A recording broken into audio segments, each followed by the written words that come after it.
Bismillah, Assalamualaikum warahmatullahi wabarakatuh.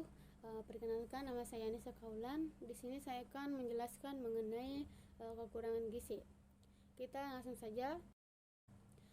Gizi kurang atau kurang gizi merupakan keadaan kurang gizi tingkat berat yang disebabkan oleh rendahnya konsumsi energi protein dari makanan sehari-hari dan terjadi dalam waktu yang cukup lama. Secara umum, status gizi dipengaruhi oleh dua faktor, yaitu faktor langsung dan faktor tidak langsung. Yang pertama, faktor langsung.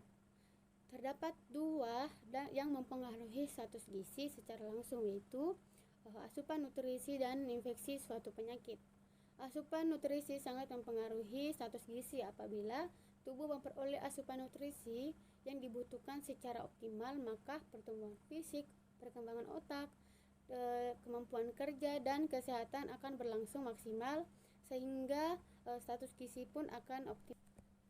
Yang pertama, faktor langsung, yaitu asupan nutrisi. Asupan nutrisi harus memenuhi jumlah dan komposisi yang dibutuhkan oleh tubuh. Konsumsi makanan harus beragam, bergizi dan berimbang. Makanan yang bergizi adalah makanan yang mengandung semua zat gizi yang dibutuhkan oleh tubuh, diantaranya karbohidrat, protein, vitamin, dan mineral. Kemudian yang kedua, infeksi. Infeksi atau penyakit berkaitan erat dengan buruknya sanitasi lingkungan dan tingginya kejadian penyakit menular. Infeksi penyakit, terutama infeksi berat, dapat memperburuk status gizi karena memengaruhi asupan gizi, sehingga kemungkinan besar akan menyebabkan kehilangan zat gizi yang dibutuhkan oleh tubuh. Nah, kemudian faktor tidak langsung. Yang pertama, tingkat pengetahuan, sikap, dan perilaku tentang gizi dan kesehatan. Walaupun bahan makanan disediakan oleh keluarga dan daya beli tetap memadai, tetapi karena kekurangan pengetahuan ini dapat menyebabkan keluarga tidak menyediakan makanan beragam setiap harinya. Terjadi ketidakseimbangan antara asupan nutrisi dengan kebutuhan tubuh. Kemudian yang kedua, pendapatan keluarga. Sebagian besar jumlah pendapatan penduduk Indonesia adalah golongan rendah dan menengah. Hal ini berdampak pada pemenuhan bahan, terutama makanan bergizi. Kemudian yang ketiga, sanitasi lingkungan. Keadaan sanitasi lingkungan yang kurang baik, kemungkinan terjadi berbagai jenis penyakit antara lain diare, kecacingan, dan infeksi saluran cerna. Nah, apabila anak menderita infeksi saluran cerna, maka penyerapan zat gizi akan terganggu. Hal ini akan menyebabkan terjadinya kekurangan zat gizi pada anak. Atau fisiologi. Gizi kurang pada balita terjadi sebagai dampak kumulatif dari berbagai faktor baik yang mempengaruhi secara langsung maupun tidak langsung.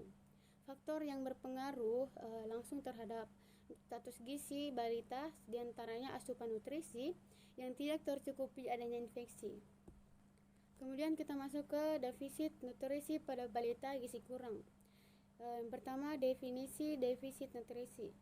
Defisit nutrisi didefinisikan sebagai suatu keadaan di mana asupan nutrisi tidak dapat memenuhi atau mencukupi kebutuhan metabolik tubuh.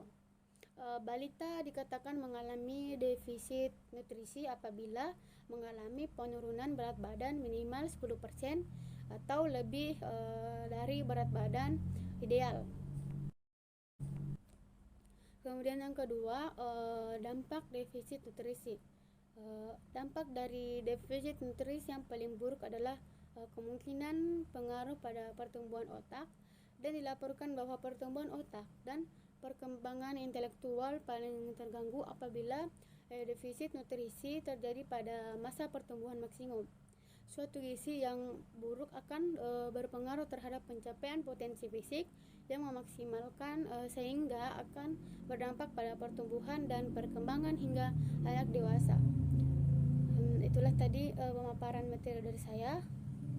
Apabila ada kekurangan dan kesalahan, mohon dimaafkan. Wabillahi taufiq wal hidayah. Wassalamualaikum warahmatullahi wabarakatuh.